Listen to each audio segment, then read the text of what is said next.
ouvrir avec vous dans le deuxième livre des rois, au chapitre 6. Pendant que vous cherchez, je me permets de boire, s'il vous plaît.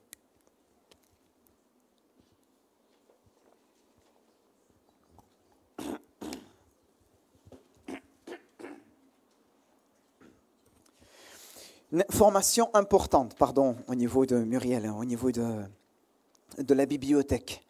Nous sommes au mois de juillet, mais il faut déjà y penser. Et il y a la commande des calendriers, d'accord, pour 2024. Je sais que vous avez la tête ailleurs, mais c'est important, comme chaque année, il y a une souscription qu'il faut faire pour les calendriers. Pardon, excusez-moi, j'ai la gorge un peu prise. Pour les calendriers, que ce soit Trésor quotidien ou la bonne semence, une souscription jusqu'au 4 septembre. Après, c'est plus cher. Voilà. Ils ont besoin de savoir parce qu'il y a les éditions qui doivent être lancées. Et pour cela, ils essayent de sonder les différentes églises et avoir un petit peu un volume pour savoir de combien ils doivent imprimer, pour ne pas imprimer trop et que ça leur reste sur les bras. Donc, merci de jouer le jeu. Si vous pensez qu'en 2024, vous allez reconduire une commande et le calendrier, l'éphéméride, donc le trésor quotidien, pensez à le commander. C'est aussi important. Ça va faciliter le travail de nos sœurs. Voilà, et aussi pour qu'elle puisse faire le relais avec Viens et Voix. Merci beaucoup. Il y a une feuille, c'est ça, excusez-moi, Muriel et Véro, il y a une feuille qui a été posée dans le hall d'accueil, c'est ça? Voilà, il y a une feuille. Ah oui. Voilà, vous allez à la bibliothèque, oui. Donc c'est vrai, je retirais la table dans le hall. Donc vous allez à la bibliothèque, vous signalez et les sœurs vont vous inscrire. Voilà. Effectivement, je retirais ce qu'il y avait dans le hall parce qu'étant donné qu'on a fini les travaux donc, du hall ce mardi. Voilà. On rend grâce à Dieu, je fais une parenthèse et on ouvre la Bible. On rend grâce à Dieu pour tous les travaux qui ont pu être réalisés. Pour le hall, vous avez vu, c'est tout beau, hein? C'est beau, hein? Voilà, super. Donc, quand il va rester la peinture des murs, c'est une sous-couche. Une fois qu'on a fait la peinture des murs, on met les plinthes.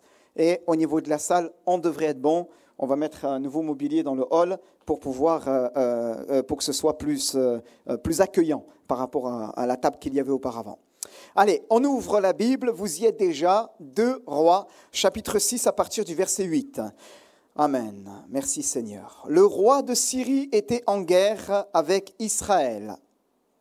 Il consulta ses serviteurs et dit, mon camp sera à tel ou tel endroit. Mais l'homme de Dieu envoya dire au roi d'Israël, garde-toi de passer par cet endroit, car les Syriens y descendent. Alors le roi d'Israël envoya des gens vers l'endroit que lui avait mentionné et signalé l'homme de Dieu pour s'y rendre en observation. Cela arriva pas seulement 1 ou 2 fois, donc on sous-entend par là que ça a eu lieu plusieurs fois, et le roi de Syrie eut le cœur troublé par cette affaire. Il appela ses serviteurs et leur dit, ne voulez-vous pas m'indiquer lequel de nous est pour le roi d'Israël? L'un de ses serviteurs répondit, personne, mon seigneur le roi, seulement le prophète Élisée est en Israël, le prophète Élisée qui est en Israël, rapporte au roi d'Israël les paroles que tu prononces dans ta chambre à coucher. Vous imaginez, il dit des paroles dans sa chambre à coucher, il pense certaines choses et Dieu les révèle à son serviteur qui va en avertir le roi. C'est fort. Le roi dit, allez voir où il est et je l'enverrai prendre. On vint lui rapporter, il est à Dothan ou Dothan. Il y envoya des chevaux, des chars et une forte troupe qui arrivèrent de nuit et qui encerclèrent la ville. L'assistant de l'homme de Dieu se leva de bonne heure et sortit. Et voici qu'une troupe entourait la ville avec des chevaux et des chars. Le jeune serviteur dit à l'homme de Dieu, « Ah, mon Seigneur, comment ferons-nous » Il répondit, « N'aie pas peur, car ceux qui sont avec nous sont beaucoup plus nombreux qui sont avec eux. » Élisée pria en disant, « Éternel, ouvre ses yeux, je t'en prie, pour qu'il voie. » Alléluia. L'Éternel ouvrit les yeux du jeune serviteur qui vit ceci, la montagne pleine de chevaux et de chars de feu autour d'Élisée. Les Syriens descendirent vers Élisée. Alors il pria l'Éternel en disant, frappe d'aveuglement cette troupe, je t'en prie. Et l'Éternel les frappa d'aveuglement selon la parole d'Élisée. Élisée leur dit, ce n'est pas ici le chemin, ce n'est pas ici la ville, suivez-moi et je vous conduirai vers l'homme que vous cherchez. Et il les conduisit à Samarie. Lorsqu'ils furent entrés dans Samarie, Élisée dit, Éternel, ouvre les yeux de ces gens pour qu'ils voient. L'Éternel ouvrit leurs yeux et ils virent qu'ils étaient au milieu de Samarie. Le roi d'Israël, en les voyant, dit à Élisée, frapperai-je, mon père? Et Élisée lui répondit, tu ne frapperas pas. Est-ce que tu frappes ce que tu fais prisonnier avec ton épée et avec ton arc? Mets devant eux du pain et de l'eau, afin qu'ils mangent et boivent, qu'ils s'en aillent ensuite vers leur Seigneur. Le roi d'Israël leur fit servir un grand repas. Ils mangèrent et burent, puis il les laissa partir et ils s'en allèrent vers leur Seigneur. Les troupes des Syriens ne continuèrent plus à venir dans le pays d'Israël. Amen. Gloire à Dieu. Nous arrêtons là notre lecture. Merci beaucoup. Alors la parole de Dieu nous parle dans ce passage d'un siège qu'un roi, le roi Ben-Hadad Ier, va réaliser contre le territoire de Samarie. Jeudi, à la réunion de prière, nous nous sommes arrêtés sur ce passage. Je ne me suis pas trompé ce matin, d'accord ? Et sur le cœur, j'avais ce matin, dès jeudi soir de toute façon, de continuer ce matin, de reprendre quelques éléments de ce message que j'ai partagé, parce que je crois qu'il y a une pensée pour l'ensemble de l'Église, et aussi d'aller plus loin dans cette réflexion que le Seigneur a mis aussi sur mon cœur pour le peuple de Dieu. Alors la parole de Dieu nous montre dans ce passage que Élisée exerce le ministère en Israël. Alléluia. La parole de Dieu nous dit que Élisée, successeur du prophète Élie, exerce ce ministère et rencontre de la part de Dieu un certain succès. Il est une source de bénédiction pour le royaume d'Israël, tel qu'il arrive même à dire au roi ce qui se trame derrière son dos par son ennemi, le roi de Syrie, et que, effectivement, les choses sont vraies, il les constate, pas une, deux fois, à plusieurs reprises, et Élisée va ainsi avoir cette faveur de la part de Dieu, et Dieu va ainsi l'asseoir dans son autorité et dans son ministère. Quand nous regardons le contexte, bien-aimés, nous voyons qu'il y a un roi, et il s'appelle Joram. D'accord? Quand vous lisez dans ce passage qu'est le roi d'Israël, le roi d'Israël, le roi d'Israël, il n'est pas cité, mais pour votre information personnelle, il s'agit là dans ce passage de ce roi Joram qui siège en Israël. D'accord? Et la Bible nous montre que le roi de Syrie, il n'est pas directement nommé dans ce passage, mais il s'agit de Ben-Hadad Ier. Ben-Hadad Ier. Au verset 24, on ne l'a pas lu tout à l'heure, mais je dis cela, après cela, Ben-Hadad, roi de Syrie, rassembla toute son armée et monta pour assiéger Samarie. Verset 23, on a fini. Le roi d'Israël, Joram, leur fit servir un grand repas et ils mangèrent et burent. Puis il les laissa partir et ils s'en allèrent vers leur seigneur, vers le roi de Syrie, d'accord? Et les troupes des Syriens, les troupes du roi de Syrie, Ben-Hadad Ier, ne continuèrent plus à venir dans le pays d'Israël. Et on voit, il y a une jonction tout de suite, il est écrit, après cela, Ben-Hadad, roi de Syrie, rassembla tout Israël et monta pour assiéger Samarie. Et quand on fait une lecture rapide de ce passage, on peut se dire, tiens, c'est bizarre, il est écrit que le roi de Syrie, il ne continua plus à venir dans le pays d'Israël, il n'y a plus d'incursion. Okay? Mais juste après, il est écrit qu'après cela, Ben-Hadad, roi de Syrie, rassembla toute son armée. Donc, voilà, on se pose des questions, la jonction entre le verset 23 et 24, mais cela n'apparaît pas dans le texte, mais il y a là, en réalité, une période de plusieurs années qui va s'écouler. durant lequel le roi, le successeur du roi de Syrie, le fils, eh bien, va venir exercer son ministère. Et quand il nous est parlé de Ben-Hadad, il s'agit là de Ben-Hadad II, qui va exercer eh bien, son autorité en Syrie et qui va oublier, écoutez bien, il va oublier ce que son père avait expérimenté. Comprenez? Il va oublier les bienfaits de Dieu. Il va oublier la bonté de Dieu à son égard. Il va oublier cela. Il va mettre en oubli cela.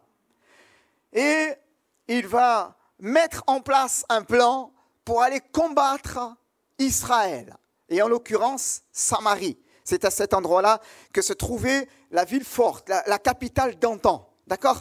Et l'Écriture nous montre eh bien, que parce qu'il a agi de la sorte, eh bien, son armée, le temps nous manque, bien sûr, on ne peut pas lire tout le chapitre 7, mais je vous encourage à la lire, à le lire, à la maison. Eh bien, vous allez voir que son armée, eh bien, avait pris la fuite.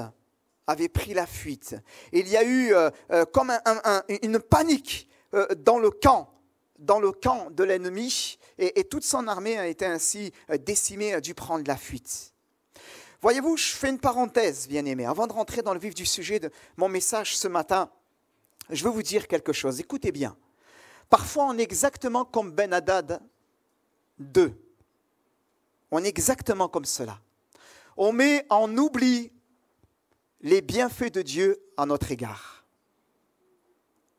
Dieu est un Dieu patient.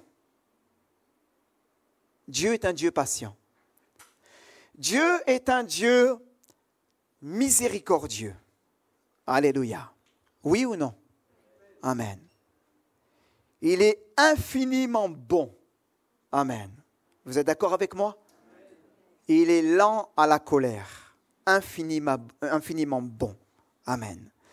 Sa bonté à notre égard nous a étonnés plus d'une fois. Amen. Et la Bible nous dit, ne vois-tu pas que la bonté de Dieu et sa patience te poussent à la repentance? Te poussent à la repentance. Cette bonté, cette patience nous a poussés à la repentance. Alors que parfois, bien-aimés, à l'image de Ben-Hadad Ier, nous avons eu une mauvaise attitude parfois dans nos vies. On a eu une mauvaise attitude. Dieu, conformément à sa parole dans le psaume 103, ne nous a pas traités selon nos iniquités, bien-aimés. Il ne nous a pas traités selon nos iniquités, mais il a été infiniment patient, lent à la colère, riche en bonté. Amen. Et cette patience, cette bonté nous a poussés à la repentance. Alléluia. Et on a reçu de sa part. Amen. Et ça a été un baume dans notre cœur. Alléluia. Ce baume, il a fait quoi, bien-aimé? Cette bonté de Dieu, cette patience, a fait quoi? Nous a ramenés de nos égarements. Parfois, l'enfant de Dieu, comme le roi Ben-Hadad Ier, marche sur des voies d'égarement, dans des voies d'iniquité. Oh, on ne va pas se cacher, on ne va pas se leurrer, on ne va pas se voiler le visage. Parfois, l'enfant de Dieu marche dans une voie d'iniquité. Et Dieu le voit. Et Dieu l'appelle à la repentance. Et Dieu, le supplie de s'éloigner de cette voie-là. Il est écrit au verset 9, on l'a lu tout à l'heure, l'homme de Dieu l'envoya dire au roi d'Israël, « Garde-toi de passer par cet endroit, car les Syriens y descendent. » Si cette parole avait été pour le roi d'Israël, c'est parfois une parole qui nous est donnée de la part de Dieu. Et Dieu nous dit, garde-toi de marcher dans cette voie. Garde-toi de marcher dans cette voie. Parce que si tu marches dans cette voie, tu vas rencontrer l'ennemi. Tu vas rencontrer l'ennemi. Il va y avoir des séquelles. Il va y avoir des conséquences spirituelles sur ta vie. Tu vas en être marqué, frappé. Et tu vas en supporter les conséquences. Une grande souffrance va être là, dans ton existence. Et parfois, Dieu met dans nos vies comme cela des signaux d'alarme. Vous savez, ça clignote comme cela. Ça clignote. Quand j'étais jeune homme, Dieu parfois mettait des clignotants comme ça dans ma vie. Parfois, je savais bien les interpréter, parfois moins bien, je me cassais la figure. Et d'autres fois, c'est bon, j'avais compris le message et Dieu me gardait. Alléluia. Garde-toi de marcher, de passer par cet endroit, car les Syriens y descendent. Oh, et quelquefois, bien nous, qu'est-ce qu'on a fait? On a emprunté une voie qu'il ne fallait pas. Mais Dieu, dans sa grâce et dans son infinie bonté, bien-aimé, a su nous ramener de la voie de notre égarement. Et il a manifesté à notre égard beaucoup de bonté, beaucoup de sollicitude, beaucoup de miséricorde et il a de patience. Amen. Et comme au verset 23, celui qui siège, celui qui a toute autorité, celui qui règne, celui qui pouvait nous frapper à cause de nos égarements, a dressé pour nous une table. Alléluia. Il n'a pas voulu faire venir sur nous un jugement, mais au contraire, il nous a bénis par sa présence. Amen. Il nous a bénis par sa présence pour pouvoir nous permettre de revenir vers lui. Alléluia. Et là, quitter les mauvais sentiers et en emprunter de nouveaux. Amen. Ils mangèrent et burent, puis les laissèrent partir et s'en allèrent vers leur Seigneur. Et les troupes des Syriens ne continuèrent plus à venir dans le pays d'Israël. Amen. Et ainsi Dieu nous a visités. Et dans sa bonté, celui qui siège, celui qui règne, celui qui a toute autorité, celui qui nous a vus frappés d'aveuglement, en train de marcher dans nos voies, mauvaises voies parfois, bien-aimés, eh bien, n'a pas dressé son courroux contre nous, sa colère, mais au contraire, il a dressé une table, il a dit, mon enfant, je t'aime, malgré tes voies d'égarement, je t'appelle à moi, je veux te bénir, amen. Et dans un culte comme celui-là, ou à la maison, ou dans un temps d'intimité, Dieu a dressé la table pour nous, amen. Il a dressé la table, et qu'est-ce qu'il a fait? Il a fait fondre nos résistances. Amen. Il a fait fondre nos résistances et il nous a ramenés vers lui. Alléluia. Et à ce moment-là, on a abdiqué, on a dit, Seigneur, tu as raison. Seigneur, je te demande pardon pour mes égarements. Seigneur, je te demande pardon parce que j'ai une mauvaise attitude. Seigneur, je te demande pardon pour mes péchés même. Parce qu'à un moment donné, parfois l'enfant de Dieu, c'est compromis, il faut le dire. Parfois l'enfant de Dieu, c'est compromis. Et là, le Seigneur dit, eh bien, qu'il ne veut pas contester sans cesse avec nous. Mais il dit, si vos péchés sont comme le cramoisi, ils deviendront blancs comme la neige. Alléluia. Et il a mis une douce pression dedans de nous-mêmes. Ce n'est pas l'esprit de condamnation de l'accusateur des frères, du diable, du malin, qu'alors qu'on est tombé, il nous garde la tête sous l'eau. Non, c'est cet esprit qui vient nous presser doucement au-dedans de nous-mêmes, mais avec force aussi. Et qui nous dit simplement, mon enfant, reviens à moi. Mon enfant, reviens à moi. Alléluia. Et là, par la grâce de Dieu, on a reçu cette parole. On est revenu à lui.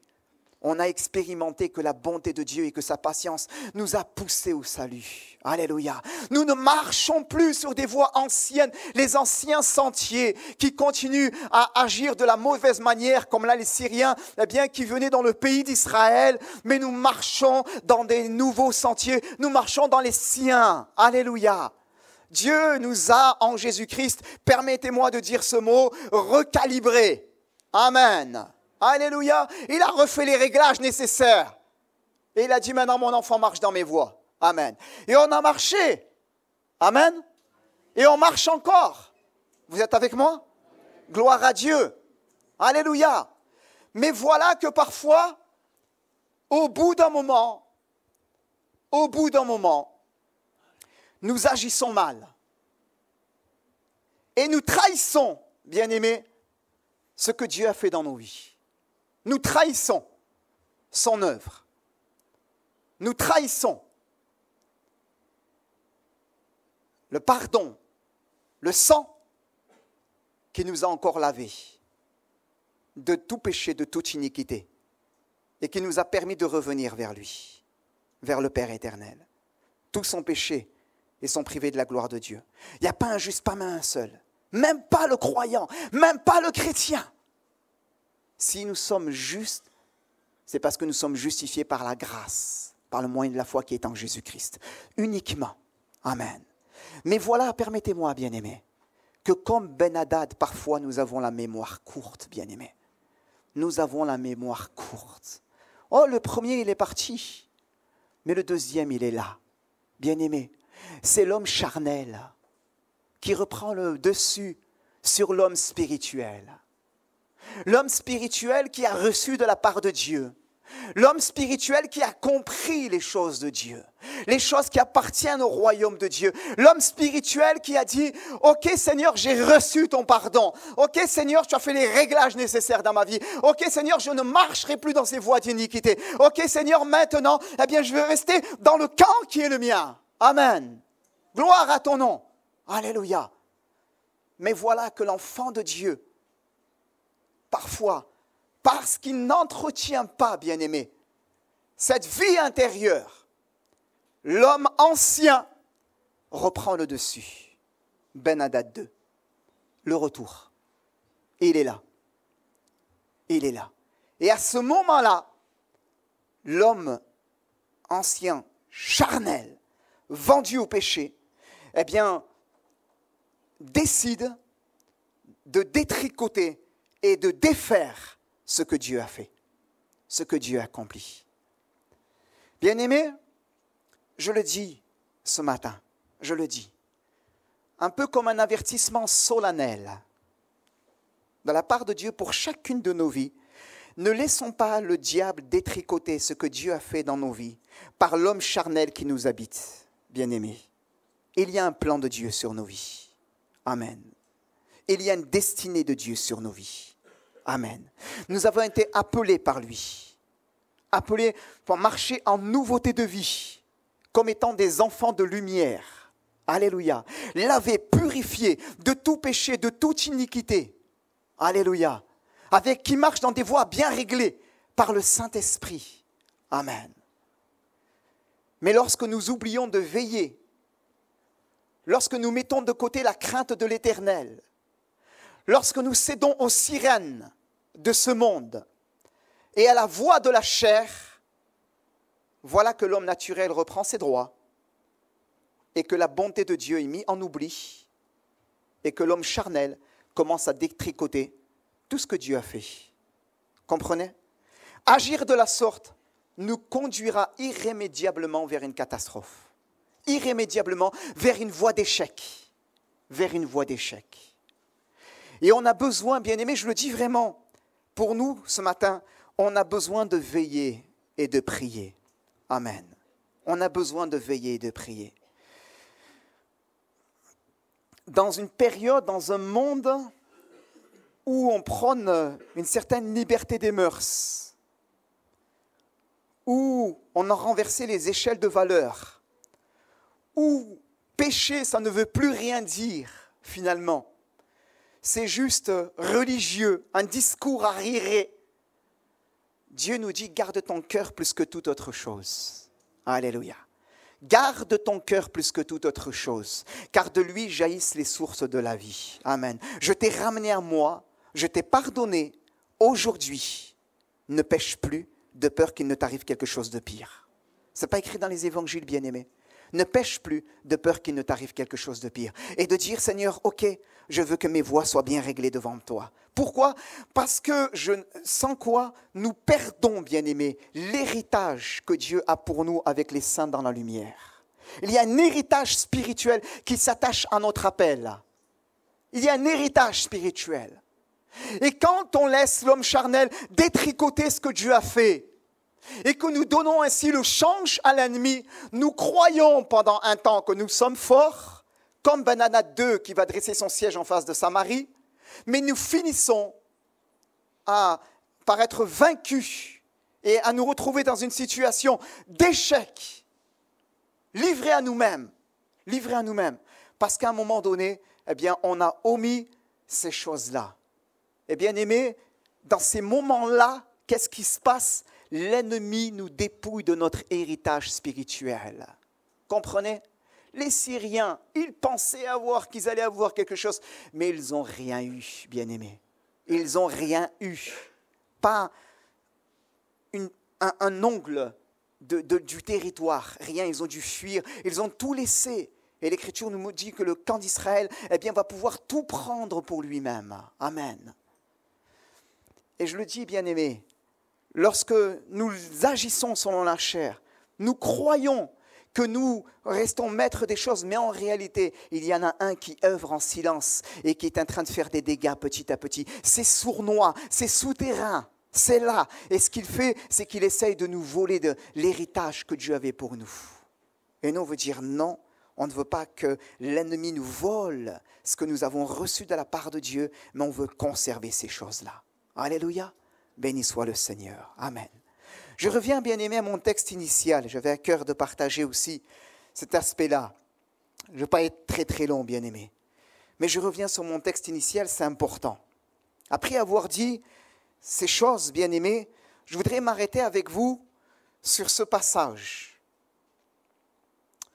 La Bible nous montre dans ce passage eh bien, qu'il y a eu un combat, des combats. D'accord? Et je disais jeudi soir cela aux bien-aimés qui étaient là. Eh bien que voyez-vous, la Bible nous montre eh bien, que nous aussi, on est dans un combat. Et un combat spirituel. La Bible nous dit que nous n'avons pas à lutter contre la chair et le sang. Si, à ce moment-là, il y a un combat entre le roi de Syrie et le roi d'Israël, c'est un combat humain de royaume à royaume. La Bible nous montre eh bien, qu'il y a un autre combat dans la nouvelle alliance. C'est un combat spirituel. C'est aussi un combat entre deux royaumes qui s'opposent et s'opposeront toujours. Celui du royaume de Dieu et celui des ténèbres. Et la Bible nous dit très clairement, connaissez bien ces passages, Éphésiens 6,12, nous n'avons pas à lutter contre la chair et le sang, mais contre les dominations, contre les autorités, contre les princes de ce monde de ténèbres, contre les esprits méchants dans les lieux célestes.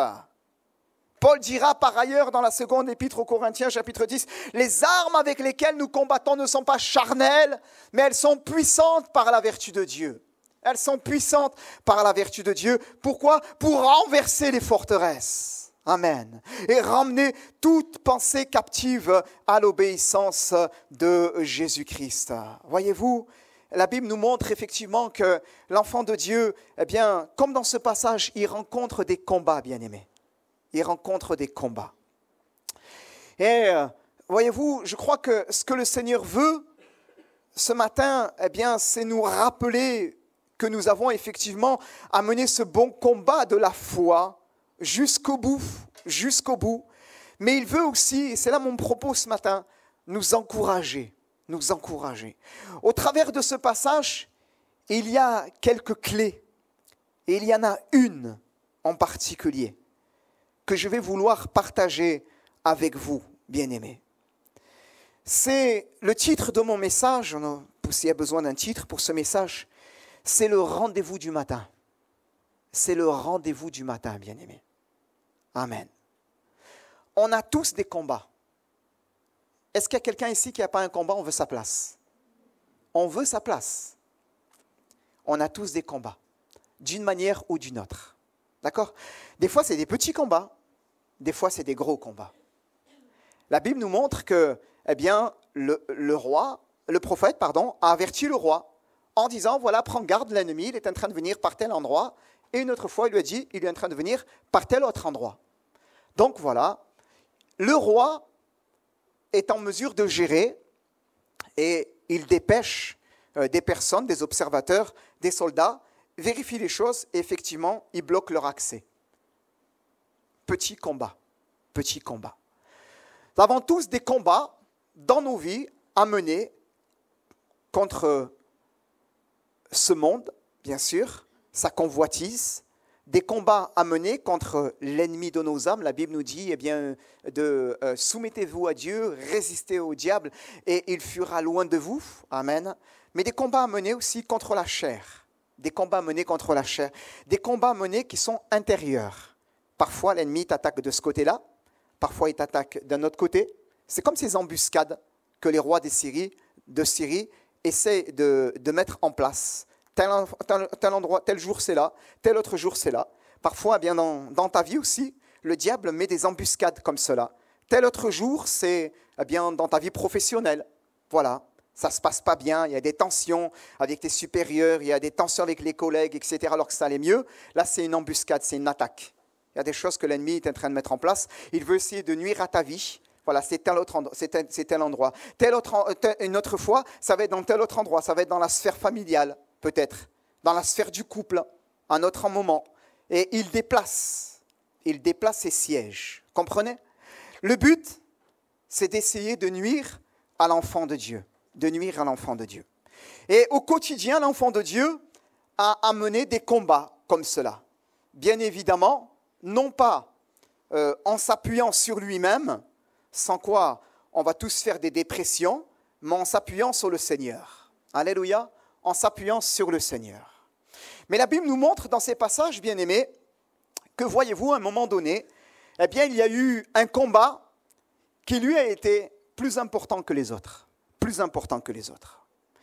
Et il est écrit que quand le roi, verset 13, va apprendre qu'il était à Dothan, je cite les versets 14 et suivants, il envoya des chevaux, des chars et une forte troupe qui arrivèrent de nuit et ils vont encercler la ville. Et là, le matin, patatrac, il se rend compte qu'ils sont cernés. Le serviteur dit « Ah mon Seigneur, que ferons-nous? Que ferons-nous » Là, on est monté en gamme au niveau des combats. On est monté en gamme. C'est plus les petits combats. C'est plus l'attaque là, ça se déplace, on arrive, on fait face, etc. Il y a des moments où l'enfant de Dieu, en plus de faire face à ces combats du quotidien, peut se retrouver dans un combat majeur qui va faire qu'il est comme acculé, cerné de toutes parts, accablé, bien-aimé, accablé. Et là, il se dit, comme l'assistant de l'homme de Dieu, comment je vais faire? Comment je vais faire? Est-ce qu'il y a quelqu'un déjà dans cette salle qui s'est dit, comment je vais faire? Oui? Comment je vais faire, Seigneur? Comment je vais faire? Avec cette situation qui me tombe dessus, comment je vais faire? Waouh! Des fois, on se dit, comment je vais faire, hein? Et ça nous coupe les bras. Ça nous coupe les bras. On est vraiment découragé. On n'est pas bien. On a un peu le moral dans les chaussettes. On ne le montre pas. Mais on est un peu abattu dedans de nous-mêmes. Affligé, notre cœur, il est affligé. Et on n'a même pas envie de sortir de notre tente ou de notre demeure. Comme il est écrit dans ce passage, l'assistant de l'homme de Dieu se leva de bonne heure et sortit. On n'a même pas envie de sortir. Et voilà, on est là et on n'a pas envie de sortir, c'est-à-dire de faire face.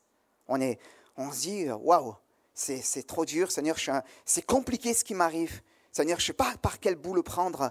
Vraiment, comment je vais faire? Vraiment, comment je vais faire? Et voyez-vous, ce matin, je voudrais vous laisser une pensée de Dieu pour nous en qualité de croyants, bien-aimés. La Bible nous dit, c'est important, on va entrer dans le vif du sujet, que si Dieu est pour nous, qui sera contre nous? Amen. Est-ce que vous êtes d'accord avec moi? Amen. On est d'accord? On le déclare ensemble. Si Dieu est pour nous, qui sera contre nous? Amen. On le redit. Si Dieu est pour nous, qui sera contre nous? Amen. On est d'accord de le proclamer. Gloire à Dieu. Alléluia. Gloire à Dieu. Mais à un moment donné, voilà, patatrac, l'ennemi. Il y a tout qui se met contre nous. On est abattu. On a le moral dans les chaussettes. On ne le montre pas. On ne le montre même pas à notre épouse. Parce qu'on veut la protéger. Ou à son mari parce qu'on veut le protéger pour mesdames. Et on est dans une situation, c'est difficile. À l'intérieur de nous-mêmes, ça se passe dans le monde intérieur. Et là, en fait, cette parole de Dieu, si Dieu est pour nous, qui sera contre nous, elle est bloquée entre Romains 7 et Romains 9. Elle est bloquée. Et elle n'est pas une source d'encouragement, on n'y pense même pas. Ou si on en pense, on se dit, on a l'impression d'être acculé, écrasé. Et ce matin, bien-aimés, je veux vous dire quelque chose de la part du Seigneur. Écoutez bien ceci. C'est que vous aurez premièrement à faire face au quotidien, à votre lot de difficultés. C'est comme ça, on ne peut pas faire autrement. Il y a des jours, ça va, 20%, on gère. Il y a des jours, on se prend 80% dans la tête. Et là, waouh, c'est notre paire de manches. On est fatigué. Des fois, il y a du 110%. Et là, on n'a plus envie de gérer du tout. Plus envie. Chaque jour apportera son lot de difficultés. C'est comme ça. Chaque jour. Mais tu peux faire la différence. Tu peux marcher dans la victoire. Amen. Tu peux expérimenter cette parole, si Dieu est pour nous, qui sera contre nous. Alléluia. Et marcher dans la victoire. Amen. Parce que par la suite, ils vont marcher dans la victoire. Vous êtes d'accord avec moi? Ils marchent dans la victoire. Ils amènent les Syriens jusqu'à l'intérieur de Samarie et leurs yeux s'ouvrent et ils se rendent compte qu'ils sont pris au piège. Donc, si tu veux marcher dans la victoire, écoute bien cela. C'est simple, mais c'est un mot de la part de Dieu que je vous laisse. Il faut que tu aies le rendez-vous du matin. C'est un incontournable. Tous les jours, tu vas te lever. Tous les jours, tu vas voir tes problèmes. Tous les jours. C'est comme cela. Tous les jours, tu as des choses auxquelles il faut que tu fais face. Ta charge de travail, ta charge familiale, ta charge qu'on fait porter sur toi, avec un entourage, des voisins que tu essaies d'aider, des personnes. Je vous le dis de la part de Dieu, même sur le plan ministériel. Il y a une charge tous les jours.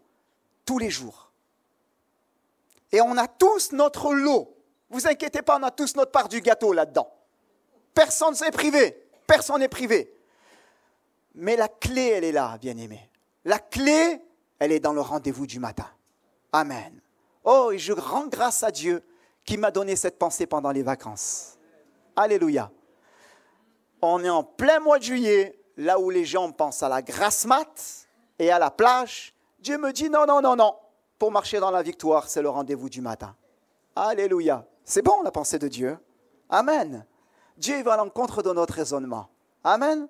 Il va à l'encontre de notre raisonnement. Et peut-être il y a des personnes qui sont en vacances. Peut-être qu'il y a des bien-aimés qui nous visitent. Peut-être qu'il y a des bien-aimés qui vont partir en vacances et qui rêvent juste de ce moment où ils vont se dorloter au soleil, oubliant tout. Dieu dit, c'est pas là la solution. C'est bon. Moi, j'ai mes vacances au mois d'août, je les attends, ne vous inquiétez pas. C'est bon. Mais ce n'est pas là la solution. La solution, elle est dans sa présence. Alléluia.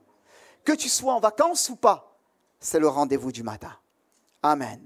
C'est le rendez-vous du matin. Alléluia. La Bible nous dit, l'assistant de l'homme de Dieu se leva de bonne heure et sortit. Et voici qu'une troupe a entouré la ville avec des chevaux et des chars. Oh, bien-aimés, il y en a combien de croyants qui se lèvent le matin?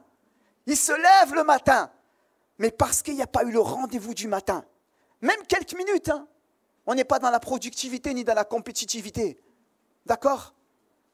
Mais juste un moment, simplement dans l'intimité, que tu arraches à ton agenda, à ton planning. Eh bien, en fait, la seule chose que tu vois en sortant, c'est les ennuis. Il sort et qu'est-ce qu'il voit? Il voit la troupe qui entoure la ville. D'accord? Et parfois, la seule chose que tu vois le matin en te levant, c'est les ennuis en fait. C'est que les ennuis. C'est le rendez-vous avec le service des impôts, c'est le rendez-vous avec, pour un prof avec les élèves, c'est le rendez-vous avec le syndic parce que dans le bâtiment ça va plus, c'est parce que le voisin, il veut telle parcelle de mon terrain et on est en litige. Bref, on pourrait multiplier les exemples. On voit que les ennuis. Et on est comment? Encerclé, entouré, enveloppé de toutes parts, littéralement. Et ça ne fait rien avancer dans notre vie. Ça ne fait rien avancer dans notre vie. Il n'y a pas d'horizon, ça ne se débouche pas. On essaie de faire les choses de notre mieux. quotidiennement, on essaie de faire face, 1 fois, 2 fois, 3 fois, 5 fois, 10 fois, mais ça ne change pas.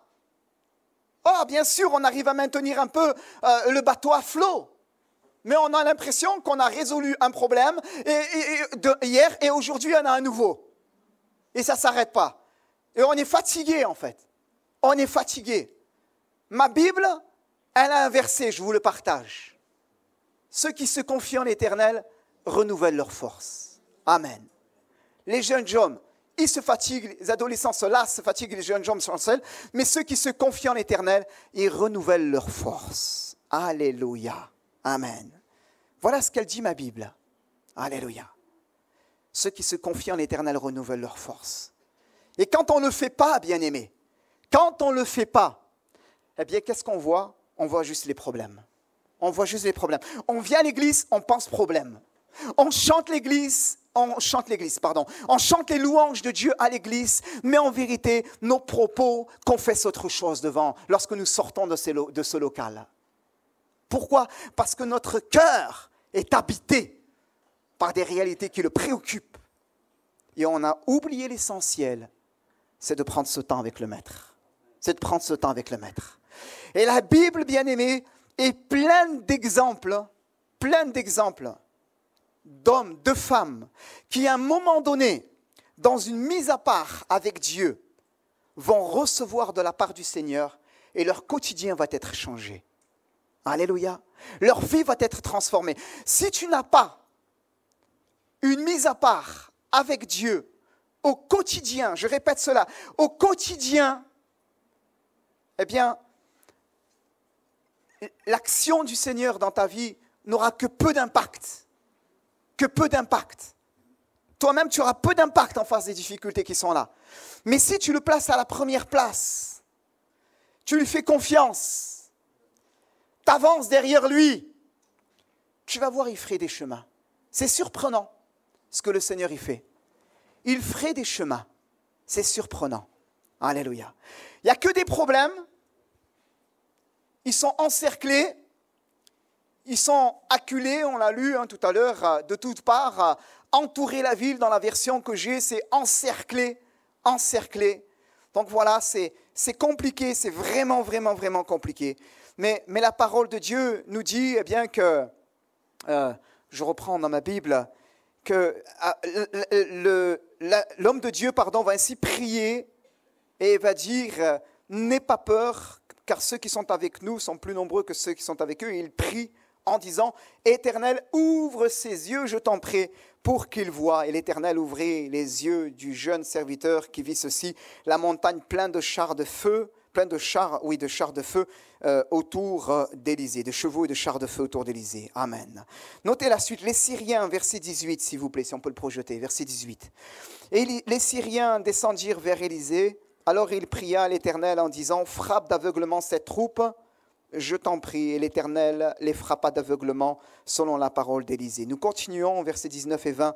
Élisée leur dit, ce n'est pas ici le chemin, ce n'est pas ici la ville, suivez-moi et je vous conduirai vers l'homme que vous cherchez. Et il les conduisit à Samarie. Nous arrêtons là, il les conduisit à Samarie, tu peux rester là-dessus.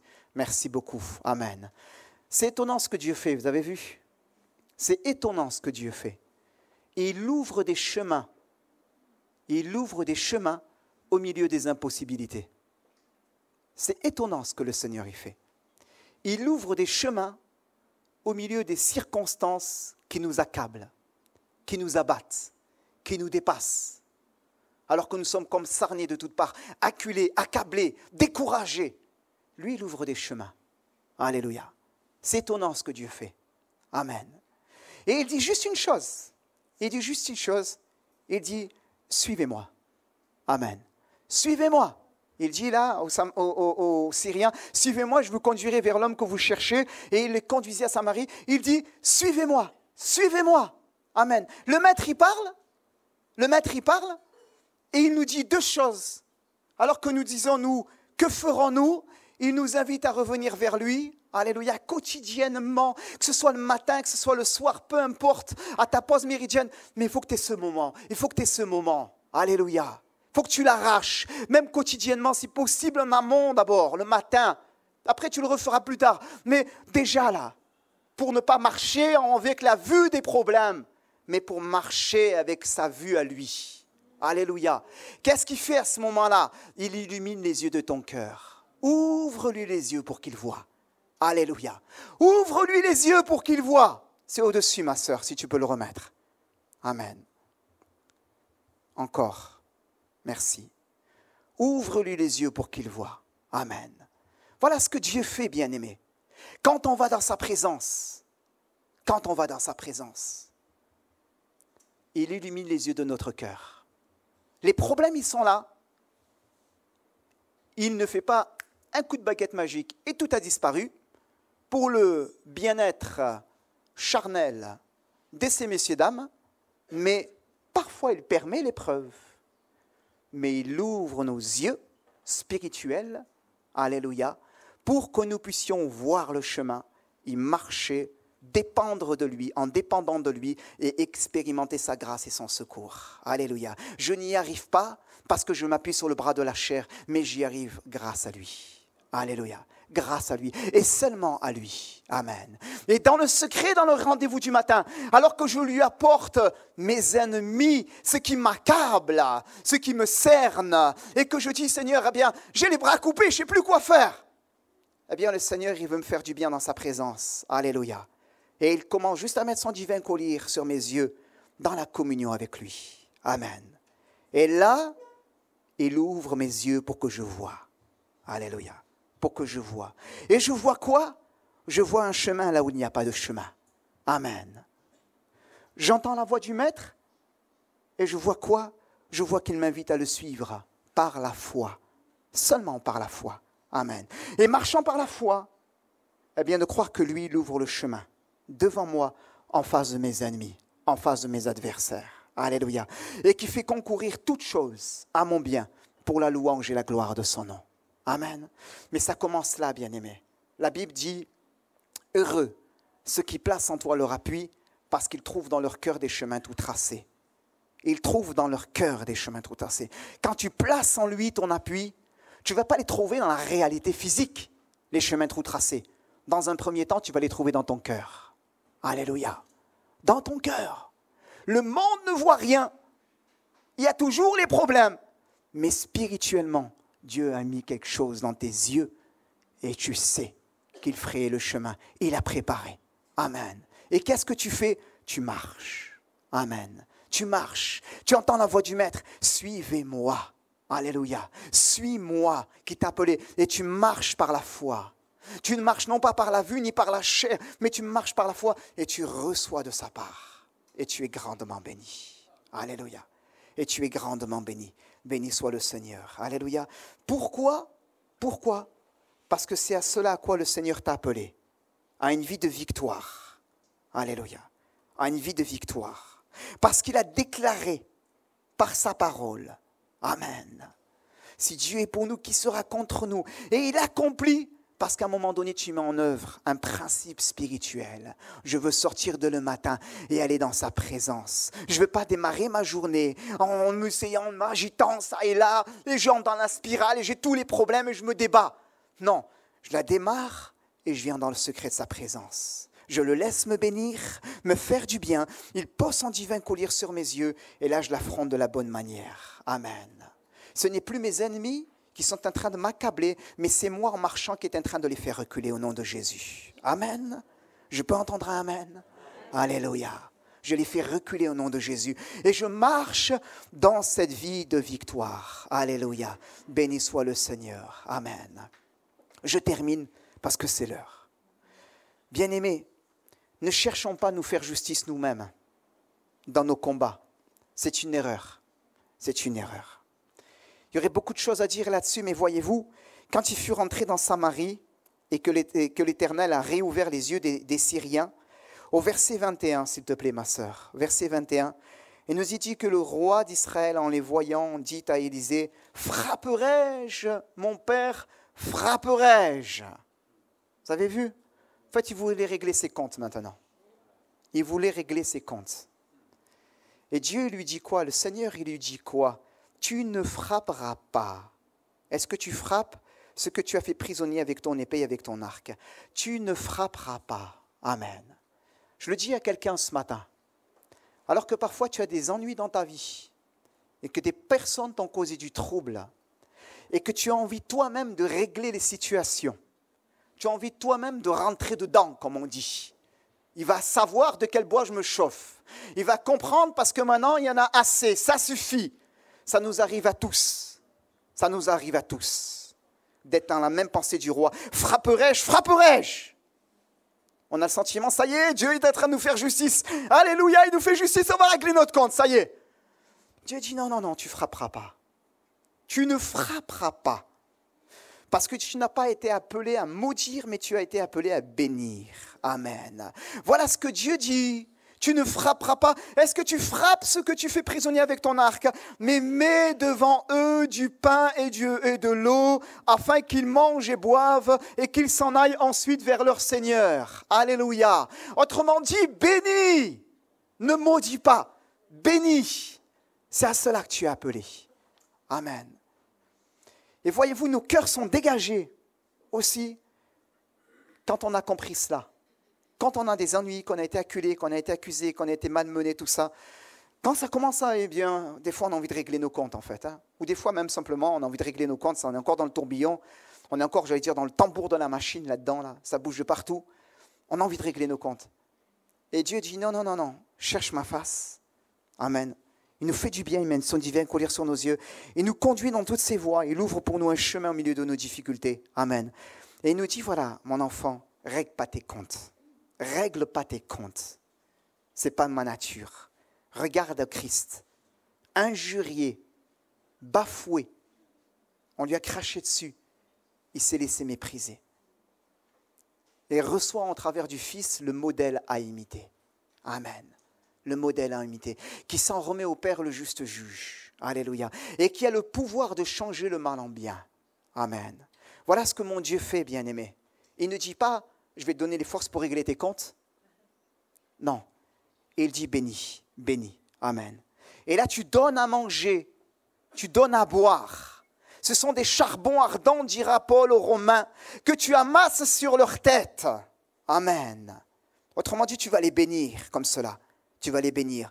Et qu'est-ce qui se passe?